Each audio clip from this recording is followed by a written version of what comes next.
Section 50 is one of my favorite sections from this whole poem. I came across it one day when I was quite sick. I was in a lot of pain, and I really I felt like I connected with Tennyson in that moment. I felt like he said what I was going through. He described what I was going through better than I could have said it myself, accurately and beautifully and powerfully. I don't know if Tennyson was going through, in this section, if he's describing emotional pain, like he has been for the rest of the poem, or if there's physical pain, if he was sick or had been injured. When I read this section, it is physical pain that I hear, and that's how I connected with it.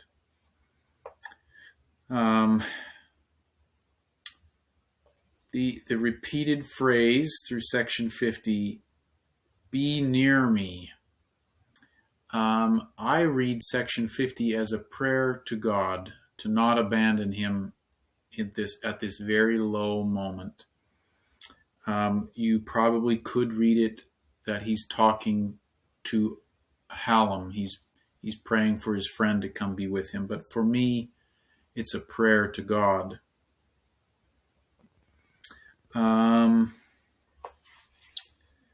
Let's see. The one definition in line 5, the word sensuous, the sensuous frame. When we use the word sensuous today, we're usually talking about something that is very attractive or stimulating, or something that turns you on, gets you excited. In this context, sensuous means capable of feeling. So the sensuous frame is his body. Your body, you can feel hot and cold and pain and pleasure and fatigue. That's the sensuous frame. And then in verse 6, the sensuous frame is racked with pangs that conquer trust. Have you ever felt pain so bad, so prolonged, that you just couldn't hope, you couldn't conceive of it getting better? We try to live life with a positive outlook. We try to, be strong and push through things, but this pang that conquers trust, pain that is so bad that you just you give up on anything other than just suffering. All you can conceive of is a future of suffering.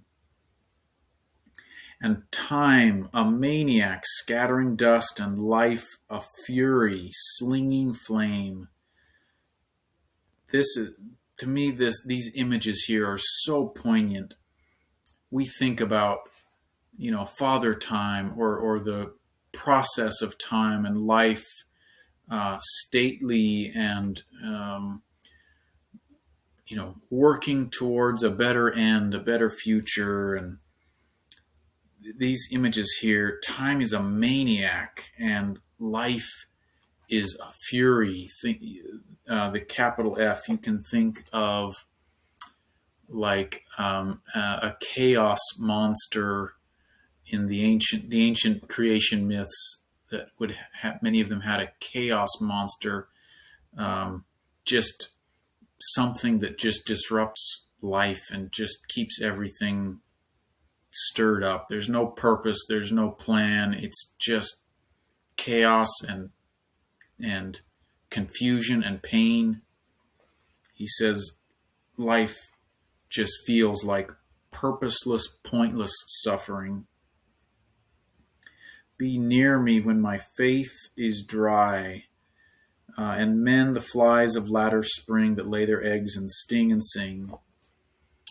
Where I live, the flies are worse near the end of summer. They can be a real nuisance when you're trying to sit and read or relax outside. The flies can be quite a bother, and that's the image I think he's trying to convey here, that they're just annoying, just constantly in your ear, bugging you. And then the last stanza, to point to the term of human life, and on the low, dark verge of life, the twilight of eternal day. So he says, be near me till the end of my life.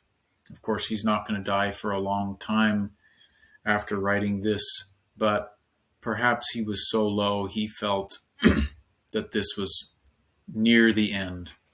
He couldn't imagine going on much longer like this. This is one of the most powerful verses. When I read this, I felt seen. I felt like I had a friend in Tennyson. So this one means a lot to me. Section 50. Be near me when my light is low, when the blood creeps and the nerves prick and tingle and the heart is sick and all the wheels of being slow. Be near me when the sensuous frame is racked with pangs that conquer trust, and time a maniac scattering dust, and life a fury slinging flame. Be near me when my faith is dry, and men the flies of latter spring that lay their eggs and sting and sing and weave their petty cells and die. Be near me when I fade away, to point the term of human strife, and on the low dark verge of life, the twilight of eternal day.